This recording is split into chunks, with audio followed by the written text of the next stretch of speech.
Welcome to my shopping blog. সেদিন চলে গেছিলাম হারোতে, আমাদের কিছু শপিং ছিল।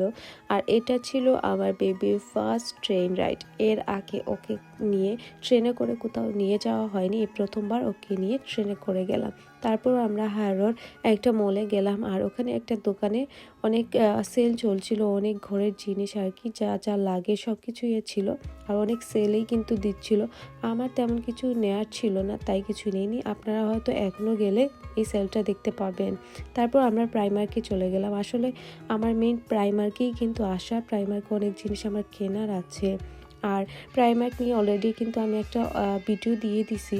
আর প্রাইমার্কে কিন্তু সবসময় অফার থাকে, দেখা যায় কোনো না কোনো সময় একটু একটু অফার থাকেই, কোনো জিনিসে 20% 50% অফার থাকেই।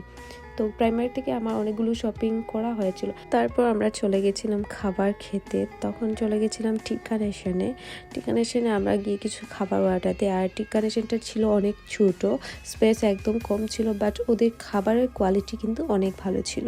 আমরা দুইটা র্যাপ অর্ডার করি, তারপর একটা ছিল বান সমোসা, এটা বানের ভিতরে সমোসা থাকে, তারপর আলুর মতো করে একটা ছিল, আসলে নামটা মনে নেই। তো খাবার কিন্তু বেশ ভালোই ছিল। তারপর আমরা শপিং করতে চলে গেছিলাম, কজ আমাদের আরও শপিং ছিল। বুথসে গেছিলাম, বুথসে গিয়ে আমার বেবির জন্য ওর কিছু জিনিস কিনলাম। তারপর আরও টুকটাক কিছু শপিং ছিল, সেগুলো শেষ করে লিফটে করে উপরে চলে গেছিলাম আমার বেবি ন্যাপি চেঞ্জ করতে। আর এই মলটা কিন্তু অনেক বড় ছিল, অনেক দোকান ছিল, অনেক বড় একটা মল ছিল।